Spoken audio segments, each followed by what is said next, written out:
Welcome to Sales Velocity TV, where we pull back the curtain on how the top businesses in the world sell more with less resistance. Bringing over 50 plus years of combined sales experience and over 100 million in revenue generated, please welcome the hosts of Sales Velocity TV and two incredibly entertaining gentlemen, Andrew Cass and Aaron Parkinson. Welcome back, everybody, to another episode of Sales Velocity TV and Radio. I'm Andrew, that's Aaron, and we're talking advanced strategies for increasing the lifetime value of your customer base today. And Aaron, good topic as always, because I think that the customer development game I see today is sort of becoming a lost art. I feel like customers, when they're acquired, they oftentimes get forgotten about, and some of these companies end up in the witness protection program, and people get really pissed off. And I think we can really help you with that here today, and we'll talk some advanced stuff, which is good. Yeah, well, happy Friday to you. I know we're officially in June. We've got, I see some people, starting to post stuff. Kids are coming out of school. They're on vacation. Mine are there for 2 more weeks. Yep, mine for a week. What about yours? Are your kids officially 1 week out? in Florida, and they're out of school. Yeah, we've got essentially one more week here as well. Yeah, and going to be pretty excited. Going to be coming to your neck of the woods here in July, as you know. Going to be coming to Florida. Going to be spending a little time in Miami, a little time in Orlando. Got to love the fact that Florida's wide open. Can go on a real vacation. Yes, you can. You can actually live your life if you live in Florida. And you have been able to live your life for some time. Now, Matt, this is a novel concept, Aaron.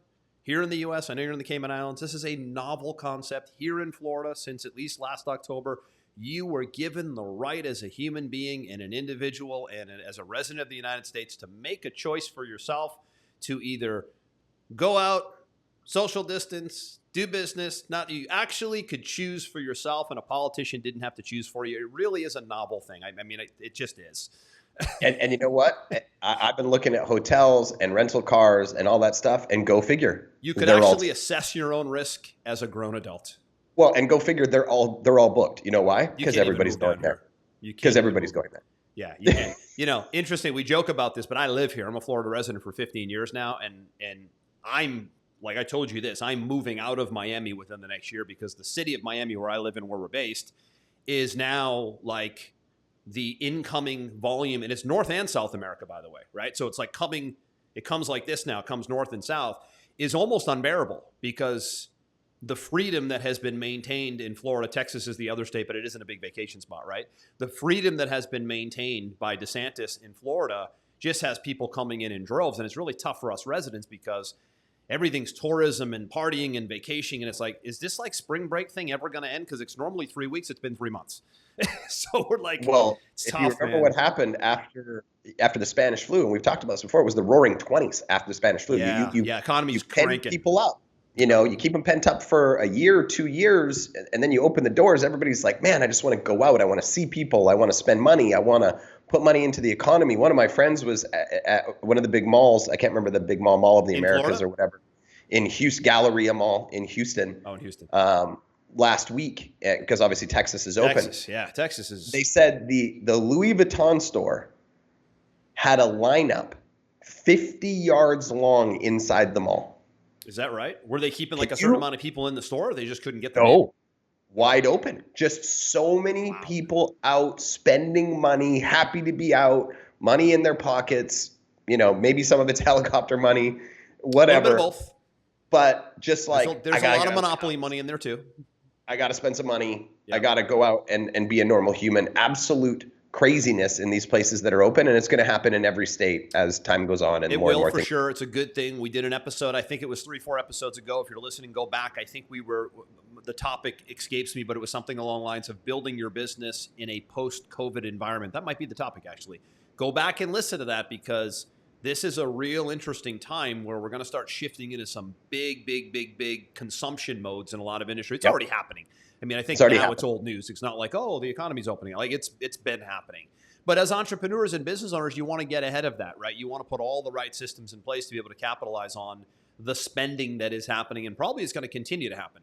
COVID has been as bad as COVID has been. Nobody wants to see even one death. I think there's been 3 million worldwide, if I'm not mistaken. It's 3 million too many. Let's be real, right? But at the end of the day, this COVID thing has made a tremendous amount of industries extremely, extremely rich. Love it or hate it, love or hate who it was and why, but don't be naive and neglect the fact that it is happening, and how do you get in the way of that money, right? That's always the most important thing as business owners, is how do we somehow become a step ahead, and how do we capitalize on where the money is, right? You got to go where the money is, right? I think it's, who's the guy on Shark Tank? I always reference Mr. Wonderful. Mr. Wonderful. There's a phrase he has about, he has all these funny money phrases. It'll come back to me later in the show, but he has one on, he has a funny one on like getting in the way of money or not, or like, I don't know, putting yourself in the flow of money, or the toll booth position or something like that. He's like, I don't do. Now you're taking me down a rabbit hole. Do you know how he made his fortune? I actually don't. How did he make his big money? I read his book, Mr. Wonderful. His name is he also? It's not Kevin Harrington. It's O'Neill. Kevin O'Leary. Kevin O'Leary. Yeah. Right. So Kevin O'Leary, I want to say it was early 90s. Created basically an interactive video game, like way before they were, a real thing. And he sold it to Mattel because Mattel was looking to rebrand and get in the way of the technology of the future. And they wanted to put Barbies and interactive video games and all this kind of stuff. And he sold it to them, if I remember correctly. It was a small technology video game shop. And I believe he sold it for somewhere between $5 and $8 billion to Mattel. But it's kind of like, who's the other guy? The Mavericks guy. I'm drawing a blank on his name too. Mark Cuban, who actually has a house here on the island. He sold to Yahoo. He sold his like broadcasting company back in the day, pre-Google days, to Yahoo for about that number too, $4 or $5 billion. Broadcast.com. Yeah, because he was ahead of streaming. He was ahead of the streaming sports. Yeah. That's what. Great example though. Those guys they're where they are today because they got a step ahead. Yep. They got to step ahead of trends. And this, I think this topic today is timely because you're going to see this huge consumption mode go into place over the next couple of years because people have more money in their pocket. They're tired of being inside. Many people have had a phenomenal outcome from their business during COVID, in addition to people that were obviously challenged by it. But it's the trickle-down effect, right? When more money gets spent, more people have more money, and so on and so forth.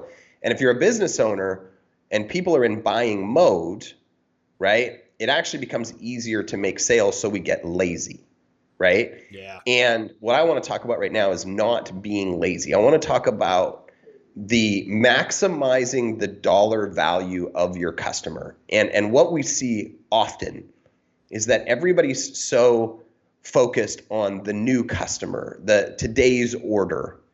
They're not thinking about what we call lifetime value, right? Or what we call the tail effect, right? Exactly, right? And it's not a term we made up. It's a very common, sales and marketing term, lifetime value. But a lot of people put very little focus on it. So what is lifetime value? Lifetime value is the average total amount of what a customer spends with you for the lifetime of them being a customer, okay? How you could define that, because a lot of people are like, well, I don't know how to determine my LTV, is you look at all the customers that you've had in the lifetime of your business, right? And you take the total amount of revenue that you've generated in the lifetime of your business, and you divide the total amount of revenue by the amount of customers you've had. It's a very simple equation, and you're going to find out that your average customer has spent $152 with you, $2,572, $10,682. It's a simple division equation, right? So you want to be able to first define what your lifetime value is, and then you want to set a goal on how to increase that lifetime value, because we talk about this a lot. It's 10 times easier to make a sale to a customer that you already have than it is to go acquire a cold one, right? Significantly less, revenue has to be put out to do that because you don't have additional marketing expenses, or the additional marketing expenses you have are significantly less than acquiring a cold customer, right? But yet, most business owners spend the majority of their time acquiring. They're like addicted to acquiring. Not a bad thing to be addicted to, but this whole thought around the lifetime value and the development of the customer oftentimes gets the least amount of emphasis. Very, very often. I mean, I cannot tell you how many conversations I've had with business owners, and I've said, what is your LTV? And they're like, we don't know.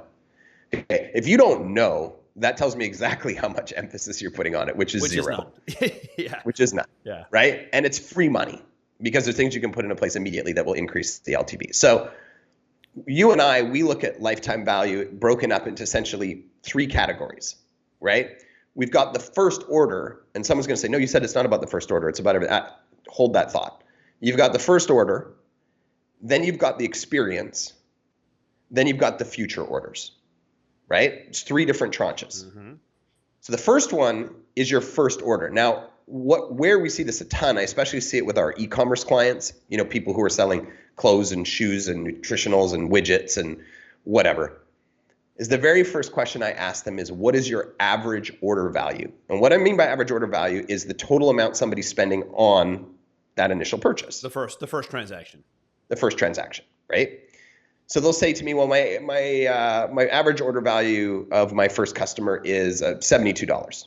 Okay, great. So then I ask them the next question. Great. How many upsells or downsells do you have in your sales process? How deep does the sales process go? Mm-hmm. And 9 times out of 10, they say to me, well, we don't really have any upsells or downsells. We've got, maybe we've got some bundling or we bundle some things. Or maybe later on we offer something, right?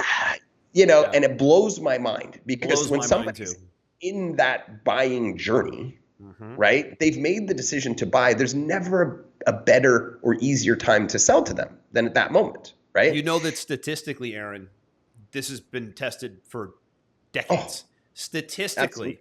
If you offer a buyer something as an add-on or an add to or an upgrade while they're making the initial purchase, the average uptake is between 15 and 30%. Agreed. Human nature. And it depends. Amazon. It depends on the price point. Every time I go to Amazon, hey, people who bought this, would you like this too? Sure, I'll take it, maybe for 20% off, because normally it's not 20%. Like, it's just common sense, and so few businesses do it. It's funny. I don't mean to cut you off, but it's funny. No. I oftentimes hear people actually getting mad at us as a company for offering. Dude, this is how you know that this person should be an employee of like Walmart. You should not be in business. They actually are upset that you offer them something else in your funnel.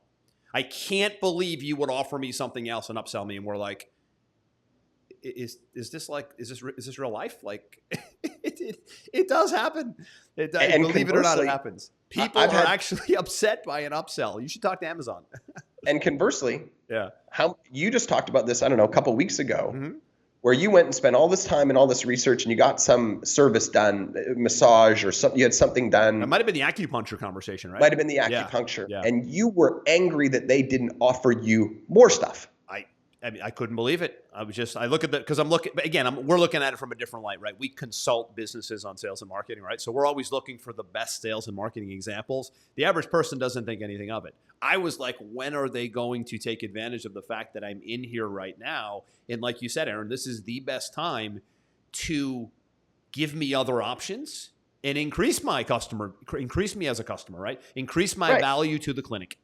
And I'm going to give you the best example that we could possibly give, because every single person on the planet will know this upsell. Can you think of it before I even say it? All right. I want to play the game. So you're saying this is common to all of us, anywhere in the world? Every single person on the planet has been offered this upsell from this company, whether you knew it was an upsell or not. Is this a specific company or an industry? Yep. This is a specific company. I'll even give you one more hint. It's in the food and beverage industry. Oh, I was going to go with Apple on because they're great at it with, the iPhones and upgrading the gigabytes. But you said it's in the food industry? Oh, it's food McDonald's. Industry. You want to supersize that? Right? You smart boy. Right? Yep. Do you want to supersize that? I forgot about that, Aaron. Do you want to supersize that? What does that mean?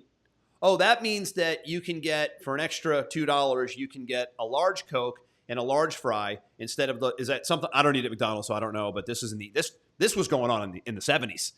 Absolutely. 80s maybe. Right. That's a great example, and that's hilarious because that's probably, I couldn't even imagine the money that the supersize question made them over the years. Well, and most people don't know that McDonald's isn't in the business of selling hamburgers. Right. McDonald's is in the business of selling soda because meat. So in other words, they're in the business of getting people really sick and diabetic. Well, also true.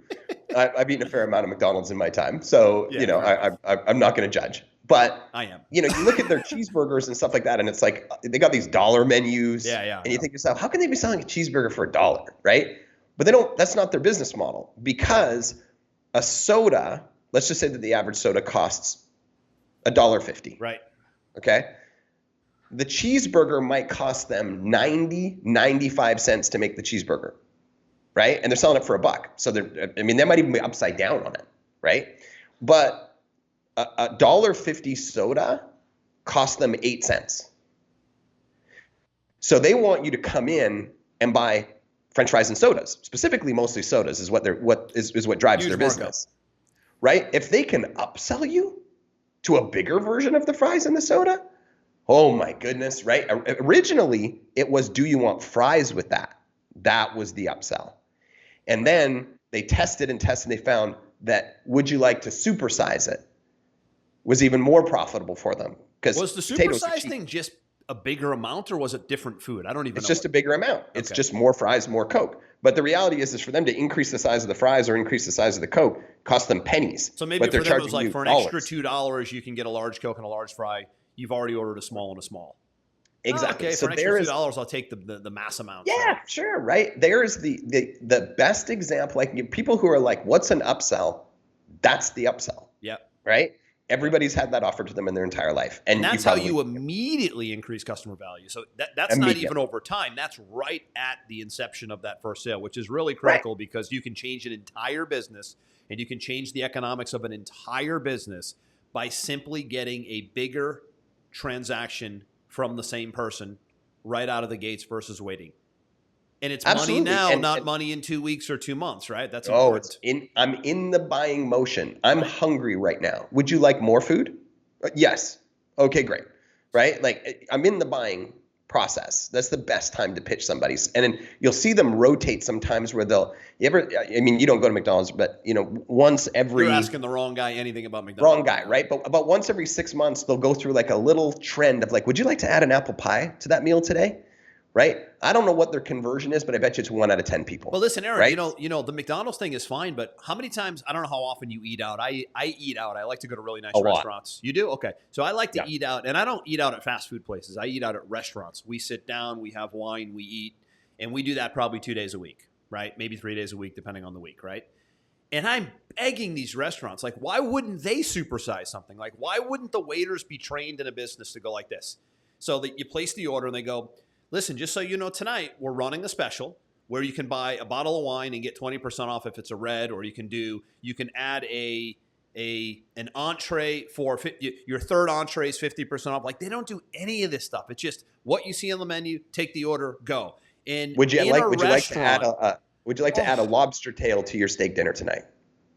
Right? It's that lobster tail that cost them $6 and they're selling it for $15. They don't even ask. You're already in the buying process, right? Yeah. I think a restaurant, not to get off topic, I think a restaurant should have a deal a day. Like once in a while, I'll see like there's a restaurant, my favorite Italian restaurant in Miami. Every Tuesday they do, I think it's 50% off a bottle of wine on Tuesdays. Great promotion. But why not offer something every day? So this way they can have that conversation in the restaurant every single Tuesday. They can say, just so you know, Tuesday is our day where if you buy a bottle of wine, it's 50% off any wine on the menu. Wednesday is our day where if you order an appetizer, we're giving 20% off any of our appetizers. So maybe you want to add an appetizer or two this day, right? I think that restaurants do that. Where I think they're missing the boat is in what we're talking about, which is the upsell after somebody's already made a decision to purchase, right? And I'll give you a great example of a restaurant that did this phenomenally well. Remember the restaurant that you and I had dinner at on New Year's Eve in the glass box in Vancouver? Right? Probably 15 years ago, maybe 12. That restaurant realized that they had such a large wine cellar that when you ordered a bottle of wine or most importantly, a glass of wine, what they did is they took super, super high-end wines and they put them on their menu per glass. Like we're talking about like Chateau Neuf de Pape 1928, bottles of wine that would usually be $5,000, $10,000 a bottle. Yep. They would come to you, and if you said, oh, I'm going to order some wine, blah, blah, they say, we're not sure if you're aware, but you can actually order this amazing $10,000 bottle of wine by the glass. We've got these 5 open this week because somebody would have started the chain reaction and then had one or two. So then they had 2 or 3 glasses left. They had this great system of pulling the air out and blah, blah, blah, blah, blah. And I'd go from ordering an $8 to $10 glass of wine to saying, oh, hold on a second. I can have this wine I've never tried in my entire life, and I don't have to drop $5,000 for the bottle. I could drop $1,000 to try one glass. I'm going to splurge. I'm going to do it tonight. What did that just do to the average order value of me by just giving me that option? Just telling me about it, right? I took it almost every time we were there. Do you remember being surrounded in wine? Yes. How cool was that? Like we were fantastic. Inside of a wine, that glass thing. I'll never forget it. Like it's in that experience is embedded in my head as one of the best eating experiences of my life. I'm sure it is for you too. We were in a glass. Oh. We were in a big glass container surrounded by wine. We were like in the wine. And then the cellar. Restaurant was around it. Everyone else was sitting outside of the glass box. It was like, who are these people in the capsule? I think like, right? It was like 12 of us. You had to reserve it like. Knowing your wife, she probably reserved it like in 1922, right? Yeah. to get in there in 2007. It was New Year's Eve, so it was way in advance. Exactly. Yeah. So let's stick to where. So we're talking about first order right now. You got to have upsells. You got to have downsells. Andrew, a lot of people are like, well, I don't have an e-commerce business. I have a consulting business or I have a service business. Okay, great. Have a premium version then of whatever your basic version is. Oh, you're going to get a car wash today? Well, how about our premium car wash where we'll wax it and we'll do this and that. Oh, yeah, I'm already here. I've already bought. I'll take the premium version, right? How about simple things like sales teams following up, right? Offering additional products and services, thanking them for their order, having that process dialed in on day 1, day 2. How about something, Andrew, as simple as abandoned cart email series, right? Somebody goes to your online store, your business, right? And they get busy, they abandon the cart. Automatic email series goes out. Hey, we saw that you were on the cart. You didn't make the purchase. We want to give you an incentive to keep following through. We're going to offer you an additional 5% if you do it in the first 24 hours. I used to make so much money in my e-commerce store from the abandoned cart automatic email series. It was insane, right? And there's apps that can automate all of this, right? So look at what your average order value is on the first product now and ask yourself, what upsells, downsells, premium versions can I put an abandoned cart in? Can I put a sales team behind it to offer things? What can you do to increase your average order value on that first transaction, right? I guarantee you there's 3-4 things we've talked about right now that you can put in place. No doubt about it. And this is pillar number 1 is what can we do? Pillar number 1. What can we do at the onset? Absolutely, because almost every client I have, we increase their front end or average order value by 20 to 30%. Right away, and that's because it's a second set of eyes looking at it. A lot of times you're too close to it, you can't see it, and it's a second set of eyes that goes, "What about this, this, and this?" You go, that's it, right? Right, absolutely. So pillar number 2 is experience, and I know this is a big one for you. You harp on it all the time, and rightfully so. Which is, okay, now that I've finished buying the initial stuff. What happens now? See, you've already created the transaction. How do you seed it in the mind of your customer that it's not just transactional, it's relational, relationship driven?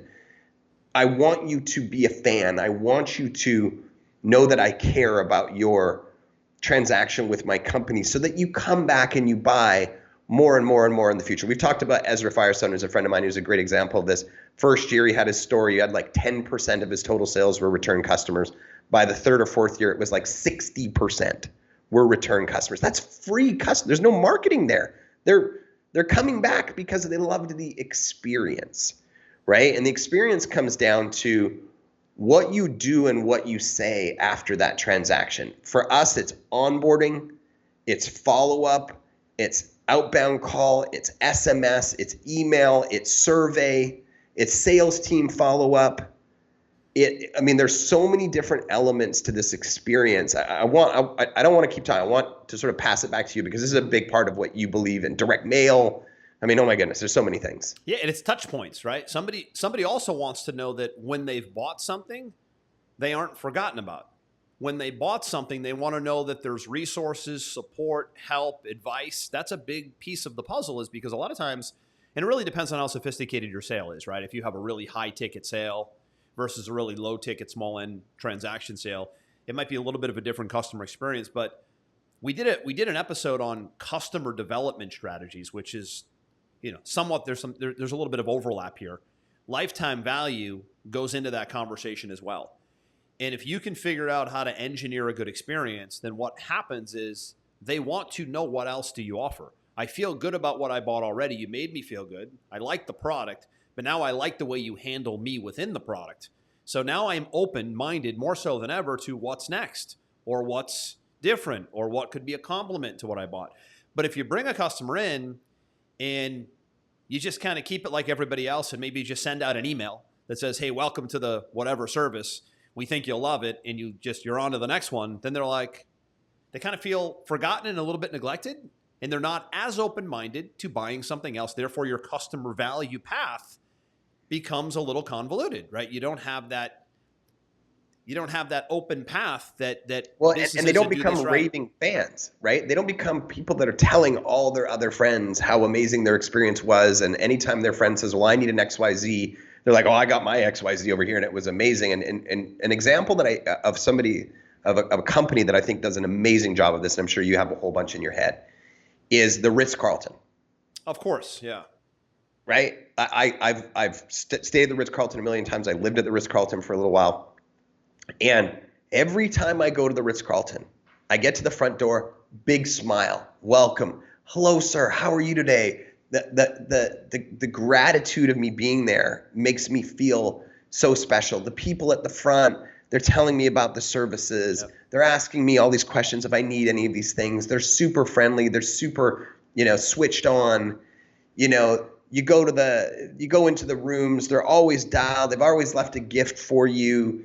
They're always creating these experiences. Like tonight, we're going to do this family barbecue on the beach with these fire twirlers and blah, blah, blah, blah. Like if you need anything, they're there in 2 seconds. I remember when we lived there. I remember we needed we were making a recipe or something. And we over to the top. We didn't have an onion. And so my wife called down to the concierge and said, I know this is a big pain, but I need an onion for what we're cooking. Do you think I could buy an onion from the kitchen or something like that? No problem, Mrs. Parkinson. We'll be right up. They came up with 6 different types of onions. Not 1, 6. Would you like the red onion? Would you like the pearl onion? Would you They are over the top with service. You're right. Over the top. And I can't refer enough people to them because of the experience that I've had. I'm like, if you want to make sure everything's dialed, that's where you go. Right? You're going to be taken care of. And so I keep coming back. I keep referring people. It's amazing. The experience that they give people. And I know you feel that way about Apple. I'm going to give a shameless plug example right now for our company, Pipeline Pearl, that powers this show. When a new buyer comes in to activate our software, the very first thing that happens within 24 hours is they get a welcome phone call. Like we have a team that just makes a call and says, hey, we just wanted to welcome you aboard. Great decision activating the software. And we want to make sure you're aware of the fact, here's number 2, that you get a 20-minute one-on-one fast start session with a business advisor to learn about you and your business and also help you understand the software a little bit and figure out where can you maximize the software the best for your insurance business or your restaurant, let's say, right? That's number 2. So they can book that session, complimentary, right? Number 3 is they get moved into a private members area where there's some fast start guides and videos to walk them through the tech because it's tech.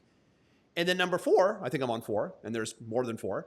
They get into a private Facebook group where they can interact with other members, right? And then number 5, inside of our dashboard, we have this huge help library with all these video tutorials, 3 minutes, 4 minutes, 5 minutes, little bite-sized videos on every single component of the software, along with live chat technicians for 10 hours a day who can answer. You got to put the number 6 there. That's at number 6. That's at 6. Okay. Listen, I'm losing count because like you said, this is something that's big for me. And I've engineered all this, as you know, inside of our company so that somebody comes in and they go, oh my God, I can get all that help with real people, by the way, in real services, in real tutorials, and real live chat, all within like a day or 2. So what we get all the time, and I love this makes it all worth it, is we get emails, honestly, dozens a day, Aaron, of people going, you guys are the best. I bought so much software before, but when I got into your system, I was so well taken care of that I just want to become an affiliate and refer this to everybody. And I'm like, win.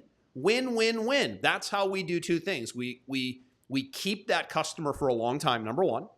Secondly, we will have a much better chance to increase that customer's value over time because they will go, what else can you guys do to help? Do you have done for you services? Do you have traffic services? Can you build a funnel for me? This was such a good experience coming in. I can only imagine what the other stuff that you do will be like as well. So do you see what we've engineered?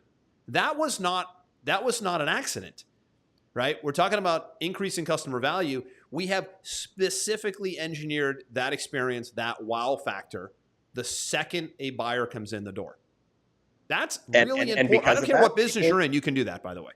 And you can do that in any business. And because we've done that and we've built that credibility and that trust and that fan base, our lifetime value, because I watch our lifetime value every day, just goes up and up and up and up and up.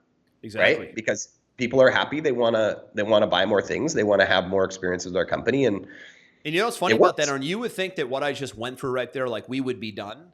But yet we as a team, we have a great team. We are still looking for ways to make it better. Well, and we're going to talk about that in a second because it's one of the points in the next tranche, in the last tranche of what I'm going to cover today, which is orders in the future, right? And you kind of touched on a little bit. So there's 3 tranches, right? There's the initial order, there's the experience, and then there's the orders in the future, right? How do you ensure you have a steady flow of orders in the future? And because you've engineered a lot of this process, you're going to know exactly what I'm talking about. 1, connecting people with humans.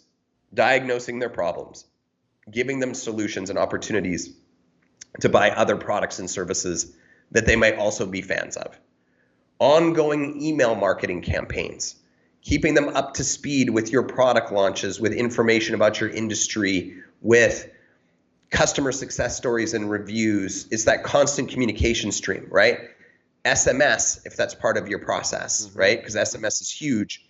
You know, it's one of the highest converting follow-up mechanisms on the planet because everybody checks their text, right? So a well-placed promotion via SMS, I know a bunch of e-commerce people is phenomenal. How about direct mail? I mean, you talked about one of your clients and how amazing their direct mail system is, and I'm going to leave the credit card one for later, but this orders in the future ongoing process. Maybe you could talk through a little bit of, what you see done well and what you see fail. So orders in the future, when you say orders in the future, you're talking about how to stimulate future orders? Is that kind of where you want to go here? Right? So let's just say that somebody who's ordering on the front, they purchase everything they're going to purchase in the first 48 or 72 hours, and we're going to count that as the first transaction.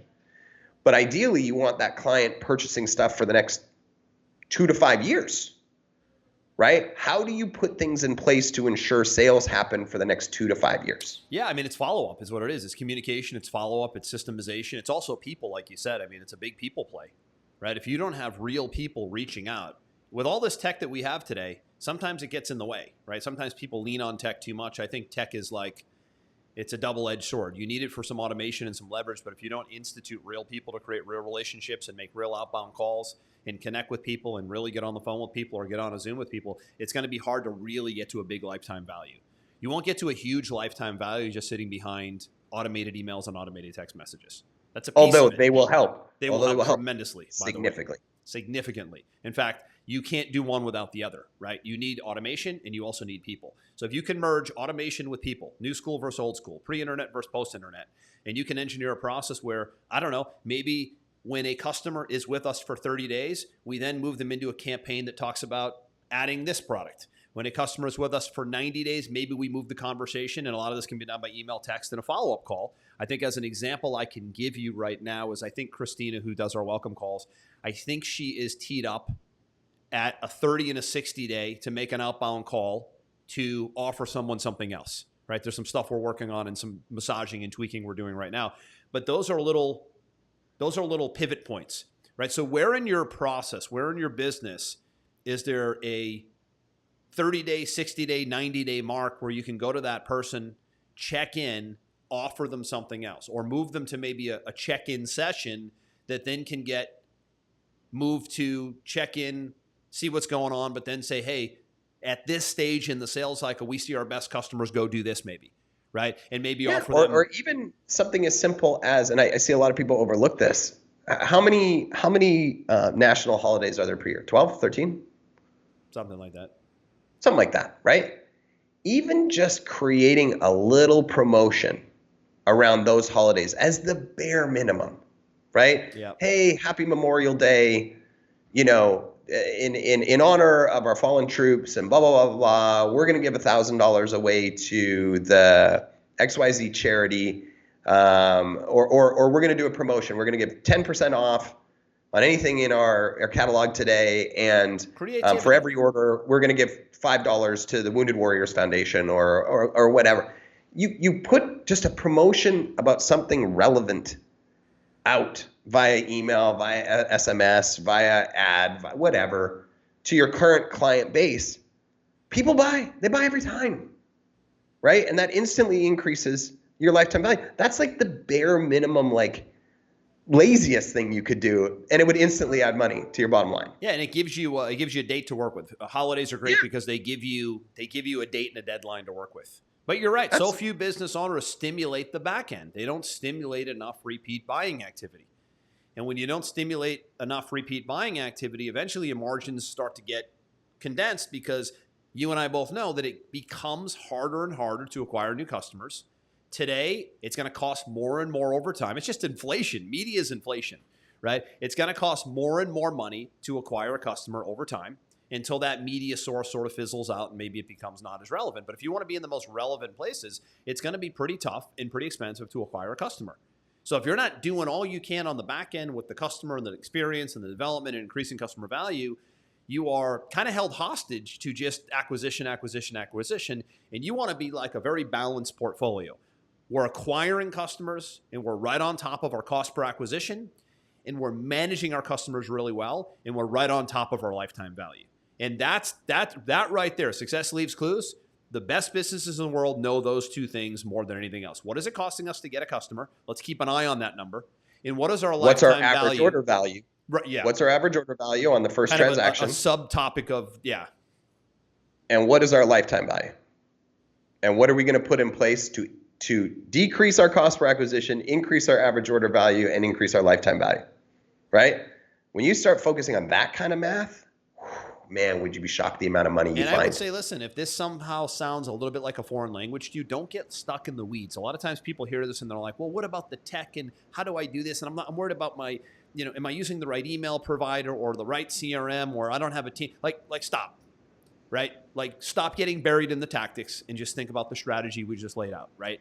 If you keep it that simple and you focus on those 2-3 things you mentioned, right? You keep it on those 3 things, and you get a razor sharp strategy. Forget the tactics, forget the tech, a strategy around those 3 things. Believe me, the tech is easy. Somebody can be hired to implement the tech. Somebody can be hired to find the systems. Don't get bogged down in the weeds with the tactics. Get bogged down in the weeds with the strategy. The tactics will follow. And businesses that struggle the most, and people that don't make a lot of money and complain about what time the sun rises and this person screwed me over and this and that, they're stuck in the weeds. They're stuck on tactics. They're getting dragged down with tech. They're getting dragged down with social media, and they don't have time for strategy. And that's exactly the opposite of what you're going to need to do to be successful in any business. Agreed 100%. I don't think we could leave it with anything smarter than that today. So on that note, let's wrap the show. Where can people find us? Let's wrap the show. www.salesvelocitytv.com. Go there now. All past episodes. I think there's probably 30 some odd episodes in the can at this point. You can get the video over there. You can download it on Google or Apple or Spotify or Stitcher or wherever all those cool sources are that our people put it up. And feel free to leave a review. Join us every Friday live if you are the kind of person that likes to catch the show live. We're live every Friday at 11 a.m. Eastern on the public Facebook Sales Velocity TV page. We will see you next week in the next episode of Sales Velocity TV and radio, and it will be a good one. I think we're going off path next week, Aaron. I like to veer off the sales topic once in a while and kind of have some rough and raw conversations just about business as a whole, because at the end of the day, sales, it all comes back to sales. So a lot of times we're talking about topics on our show that they might not be sales specific, but they're absolutely business growth and scaling specific. And that, I think, is an important thing. I'm Andrew. That's Aaron. Have a great one. We'll see you in the next episode.